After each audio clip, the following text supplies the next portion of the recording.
नमस्कार साथियों, स्वागत है आपका हमारे YouTube चैनल एक्सप्लोर एग्जाम पे। आज के क्लास में हम डिस्कस करने वाले हैं दिसंबर 2023 के दिसंबर 2023 के मंथली करंट अफेयर्स। इसका ये पार्ट 1 है। दूसरा पार्ट हम नेक्स्ट दूसरे आधे क्वेश्चंस इस क्लास में पार्ट 1 में है, आधे क्वेश्चंस पार्ट 2 में होंगे। तो एक मंथ का 2 क्लासेस होंगी मंथली करंट अफेयर्स की। ये monthly current affairs UP police के एग्जाम के लिए, एसएससी जीडी के एग्जाम के लिए, जो अभी एग्जाम होने वाले हैं हाल ही में, उनके लिए बहुत ही इंपॉर्टेंट रहने वाले हैं। ये बहुत ही चुने हुए क्वेश्चंस हैं जो कि आपके एग्जाम के लिए, इसके अलावा कोई और करंट अफेयर्स आपको कहीं से पढ़ने की जरूरत नहीं है। जितने भी महीनों का करंट अफेयर्स आपके एग्जाम्स में आने वाला है वो सब हम अगले कुछ दिनों में कंप्लीट कर देंगे। चलिए फर्स्ट क्वेश्चन देख लेते हैं फटाफट। जल इतिहास उत्सव किस मंत्रालय द्वारा आयोजित किया जाता है? तो ये जल शक्ति मंत्रालय द्वारा आयोजित किया जाता है। जल शक्ति मंत्रालय ने 1 दिसंबर 2023 को दिल्ली के मेहरौली में जहाज महल शमसी तालाब में जल इतिहास उत्सव की मेजबानी की थी। इसका मुख्य उद्देश्य लोगों को जल विरासत स्थलों की सुरक्षा के प्रति अधिक जागरूक करना, भावना पैदा करना है।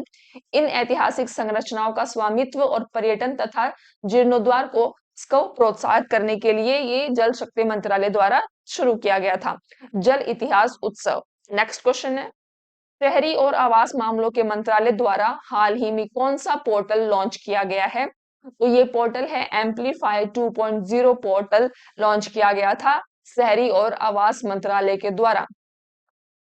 ठीक है, ऑप्शन नंबर डी सही है उसका, एम्पलीफाई 2.0 पोर्टल। उच्च स्तरीय आभासी संपर्क महासागर किसके द्वारा लॉन्च किया गया है? तो ये लॉन्च किया गया है भारतीय नौसेना द्वारा, इंडियन नेवी द्वारा लॉन्च किया गया है महासागर संपर्क पोर्टल। 29 नवंबर 2023 को भारतीय नौसेना ने हिंद महासागर क्षेत्र में सुरक्षा और विकास को बढ़ाने के लिए पहली आभासी बैठक, ये एक तरह से बैठक है जहां पर महासागर पोर्टल भी लॉन्च किया गया था, इस क्षेत्र में सभी के लिए सक्रिय सुरक्षा और विकास के लिए समुद्री प्रमुखों की मेजबानी करके एक महत्वपूर्ण उपलब्धि हासिल की थी। तो ये भारतीय नौसेना ने एक महासागर नाम की एक बैठक की थी हिंद महासागर क्षेत्र में सुरक्षा और विकास को बढ़ावा देने के लिए। नेक्स्ट है, वी आर ललितंबिका जिन्हें लीजियन डी हॉनूर नामक शीर्ष फ्रांसीसी पुरस्कार प्राप्त हुआ, ये किस संस्थान के मिशन का नेतृत्व कर रही हैं? तो इसरो, वी आर ललितंबिका जो है ये इसरो की एक साइंटिस्ट हैं। वी आर ललितंबिका जो इसरो में मानव अंतरिक्ष उड़ान कार्यक्रम गगनयान, जो हमारा गगनयान मिशन है, जिसमें गगनयान मिशन के तहत लोगों को अंतरिक्ष में भेजने का, एस्ट्रोनॉट्स को अंतरिक्ष में भेजने का मिशन है, इसका नेतृत्व कर रही हैं। इनको 28 नवंबर 2023 को लीजियन डी हॉनूर नामक एक शीर्ष फ्रांसीसी पुरस्कार मिला था। उन्हें यह सम्मान फ्रांस और भारत के बीच अंतरिक्ष अंतरिक्ष सहयोग को मजबूत करने में और उनके महत्वपूर्ण कार्य के कारण मिला था। भारत में फ्रांस के राजदूत हैं थियरी माथो ने उन्हें फ्रांसीसी सरकार की ओर से यह पुरस्कार दिया। ये जो पुरस्कार इनको दिया गया है, इस पुरस्कार की स्थापना नेपोलियन बोनापार्ट ने 1802 में की थी और यह फ्रांसीसी गणराज्य द्वारा नागरिकों को दिया जाने वाला सबसे महत्वपूर्ण पुरस्कारों में से एक है। नेक्स्ट क्वेश्चन है, शीर्ष फ्रांसीसी साहित्यिक सम्मान किसे प्राप्त हुआ है? तो फ्रांस से संबंधित 2 सम्मान हमने इस सेशन में पढ़ने वाले हैं। तो ये जो पुरस्कार, साहित्यिक सम्मान पुरस्कार दिया गया है, ये अर्शिया सतार को दिया गया है। प्रसिद्ध लेखिका है, ये अनुवादक हैं। अर्शिया सतार को फ्रांसीसी सरकार की ओर से प्रतिष्ठित सम्मान night of the order of arts and letters से सम्मानित किया गया। ये पुरस्कार इनको 28 नवंबर 2023 को दिया गया था। फ्रांस में बेंगलुरु में फ्रांस का जो महावाणिज्य दूतावास है, अलग अलग प्रकार के दूतावास होते हैं। डिप्लोमेटिक एम्बेसडर जो होता है वो दिल्ली में बैठता है, और भी अलग अलग तरह के दूतावास होते हैं। ये है बेंगलुरु में महावाणिज्य दूतावास, जहां इसे भारत में फ्रांस के राजदूत थियरी माथो ने प्रस्तुत किया था। नेक्स्ट क्वेश्चन है, किस शहर के सशस्त्र बल मेडिकल कॉलेज को राष्ट्रपति सम्मान प्राप्त हुआ है? तो राष्ट्रपति द्वारा सम्मान दिया गया है। ये है पुणे का सशस्त्र बल मेडिकल कॉलेज, पुणे। राष्ट्रपति द्रौपदी मुर्मू जो हमारी राष्ट्रपति हैं, उन्होंने पुणे में सशस्त्र बल मेडिकल कॉलेज को सर्वोच्च सम्मान प्रेसिडेंट्स कलर अवार्ड प्रदान किया। प्रेसिडेंट्स कलर हाईएस्ट अवार्ड होता है और उन्होंने कंप्यूटेशनल मेडिसिन के लिए सशस्त्र बल केंद्र प्रज्ञा भी खोला पुणे में। राष्ट्रपति का कलर सम्मान यानी कि अवार्ड का नाम है प्रेसिडेंट कलर अवार्ड, किसी भी सैन्य इकाई के लिए एक महत्वपूर्ण मान्यता होती है और यह कार्यक्रम राष्ट्र के लिए उत्कृष्ट सेवा के 75वें वर्ष के उपलक्ष्य के जश्न का हिस्सा है। सशस्त्र बल मेडिकल कॉलेज जो है इस जश्न में सबसे सर्वश्रेष्ठ भूमिका निभा रहा है। नेक्स्ट क्वेश्चन है, सीमा सुरक्षा बल यानी कि एसएसबी ने अपना स्थापना दिवस किस तारीख को मनाया जाता है? तो ये स्थापना दिवस उनके द्वारा मनाया जाता है 1 दिसंबर को। 1 दिसंबर को एसएसबी का स्थापना दिवस मनाया जाता है। नेक्स्ट क्वेश्चन है, सीमा सुरक्षा बल ने अपना स्थापना दिवस किस तारीख को मनाया है? तो सीमा सुरक्षा बल यानी कि बीएसएफ बॉर्डर सिक्योरिटी फोर्स ने अपना स्थापना दिवस 1 दिसंबर 2023 को मनाया था। ये स्थापना जो पैरामिलिट्री फोर्सेस हैं उनके स्थापना दिवस और हमारी इंडियन आर्मी, नेवी और एयरफोर्स के भी जो डेज हैं, इंपॉर्टेंट डेज हैं, वो बहुत ही ज्यादा इंपॉर्टेंट है, खास करके एसएससी जीडी के एग्जाम के लिए। तो आपको पता होना चाहिए कि बीएसएफ का स्थापना दिवस है 1 दिसंबर को।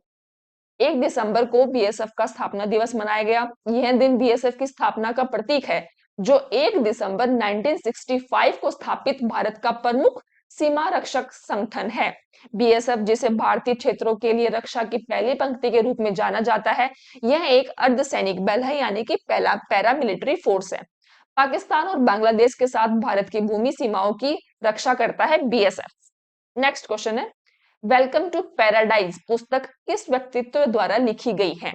तो वेलकम टू पैराडाइज पुस्तक जो है ये ट्विंकल खन्ना की पुस्तक है, जो उनके द्वारा लिखी गई है। अपने एसएससी जीडी के एग्जाम में एक क्वेश्चन बुक से रिलेटेड जरूर आता है, तो बुक्स आपको बिल्कुल से तैयार करनी होंगी। तो इम्पोर्टेंट जो भी इम्पोर्टेंट बुक्स हैं एग्जाम के लिए वो मैं कोशिश करूंगी एक सेशन कंप्लीट लाने के लिए। ट्विंकल खन्ना ने 28 नवंबर 2023 को इस बुक को लॉन्च किया था। कौन सा देश समलैंगिक विवाह को पंजीकृत करने वाला दक्षिण एशिया का पहला देश बन गया है? तो नेपाल ऐसा पहला देश बन गया है जिसमें सेम सेक्स मैरिज को मान्यता दे दी है और ऐसा हो भी गया है उनके नेपाल में। नेपाल ने अपने प्रारंभिक समलैंगिक विवाह को मान्यता दी है जब एक ट्रांस महिला और एक समलैंगिक पुरुष ने लामजंग, नेपाल का एक जिला है, लामजंग जिले में कानूनी रूप से विवाह बंधन में बंधे हैं। नेपाल ने आधिकारिक तौर पर अपने पहले समलैंगिक विवाह का दस्तावेजीकरण कर लिया है और यह वहां के सुप्रीम कोर्ट ने जब सेम सेक्स मैरिज को लीगल किया उसके 5 महीने बाद ये नेपाल में फर्स्ट मैरिज है जो कि सेम सेक्स मैरिज हुई है। नेक्स्ट क्वेश्चन है, विश्व एड्स दिवस किस दिन मनाया जाता है? तो विश्व एड्स दिवस 1 दिसंबर को मनाया जाता है। ये भी बहुत इंपॉर्टेंट डे है।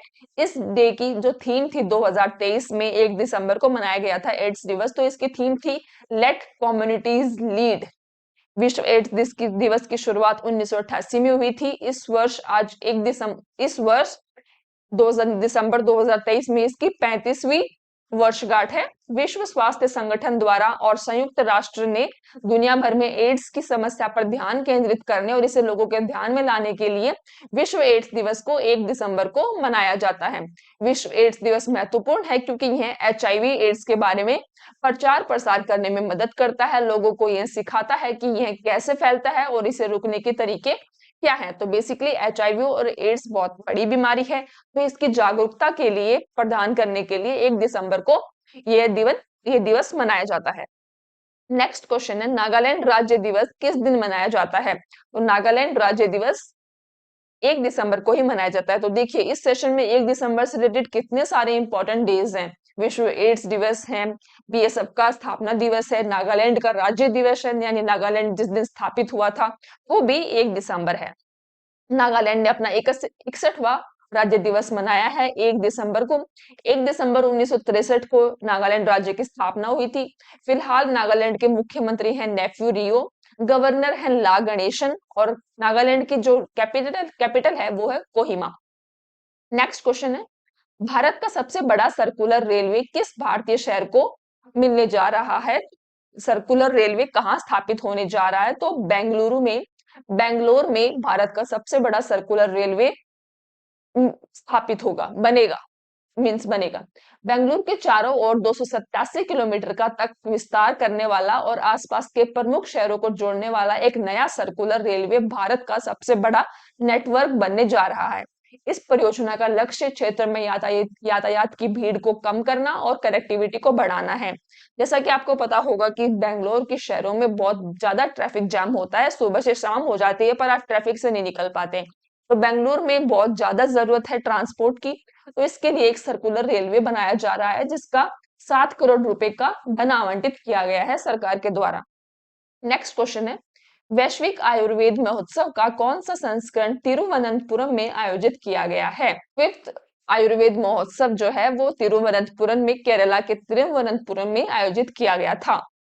यह 1 से 5 दिसंबर 2023 को आयोजित किया गया था। हेल्थ केयर में उभरती चुनौतियां और एक पुनरुत्थान आयुर्वेद विषय पर यह पूरा महोत्सव केंद्रित था। उपराष्ट्रपति हैं जगदीप धनखड़, जिन्होंने केरल के तिरुवनंतपुरम में ये 5th वैश्विक आयुर्वेद महोत्सव का उद्घाटन किया था। नेक्स्ट क्वेश्चन है, चक्रवात माईचोंग मिचोंग दिसंबर 2023 के महीने में देश के पूर्वी तट पर टकराया था। मिचोंग नाम किस देश द्वारा दिया गया है?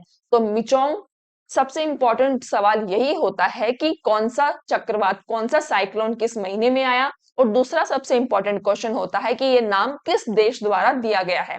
तो मिचोंग नाम जो है ये म्यांमार देश द्वारा दिया गया था। एक और साइक्लोन आया था बिपरजॉय, एक और साइक्लोन आया था बिपरजॉय, जिसका नाम रखा था बांग्लादेश ने, जिसका नाम रखा गया था बांग्लादेश द्वारा। तो ये दो इंपॉर्टेंट चक्रवात आए थे 2023 में, जो कि आपके एग्जाम्स में आपके हर शिफ्ट के एग्जाम में रिपोर्ट रिपीट होते रहेंगे। ये दो क्वेश्चन ऐसे हैं कि बिपरजॉय और मिचोंग चक्रवात के बारे में। नेक्स्ट क्वेश्चन है, मित्र शक्ति 2023 संयुक्त सैन्य अभ्यास जिसमें भारतीय और श्रीलंकाई सेना को शामिल किया गया था, यह किस शहर में आयोजित किया गया था? यह सैन्य अभ्यास तो यह पुणे में आयोजित किया गया था।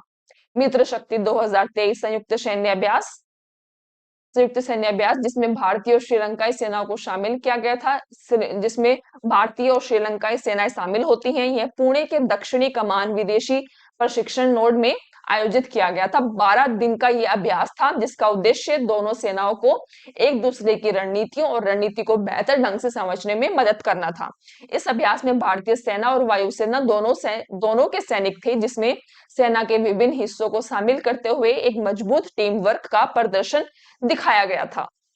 नेक्स्ट क्वेश्चन है, केंद्रीय संस्कृति राज्य मंत्री अर्जुन राम मेघवाल ने किस शहर में साहित्य अकादमी बुक फेयर का उद्घाटन किया था? तो केंद्रीय संस्कृति राज्य मंत्री अर्जुन राम मेघवाल ने दिल्ली में साहित्य अकादमी पुस्तक मेले का उद्घाटन किया था। ओके, नेक्स्ट क्वेश्चन है, किस राज्य सरकार ने स्कूल ड्रॉप आउट को कम करने के लिए मिशन दक्ष शुरू किया है? मिशन दक्ष शुरू किया है बिहार ने। स्कूल ड्रॉप आउट यानी कि आपने पढ़ाई करते करते बीच में ही स्कूल को छोड़ दिया, उसको कहा जाता है स्कूल ड्रॉप आउट। तो ये बिहार राज्य में मिशन दक्ष शुरू किया गया था, क्योंकि बिहार में ड्रॉप आउट का जो परसेंटेज है वो बहुत ज्यादा है। देखिए, बिहार सरकार ने स्कूल ड्रॉप आउट को कम करने के लिए ये योजना शुरू की। मिशन दक्ष यानी कि ज्ञान और कौशल के लिए गतिशील दृष्टिकोण नामक इस योजना का उद्देश्य था। राज्य भर में कक्षा 3 से 8 के कमजोर छात्रों के लिए विशेष हिंदी, गणित और अंग्रेजी कक्षाएं लगाई जा रही हैं। एक शिक्षक केवल 5 विद्यार्थियों को पढ़ाएगा, यानी कि जो एडवांस क्लासेस हैं, कमजोर छात्रों को जो उनको पढ़ाई में अच्छा करने के लिए सिर्फ एक शिक्षक जो है 5 विद्यार्थियों को पढ़ाएगा।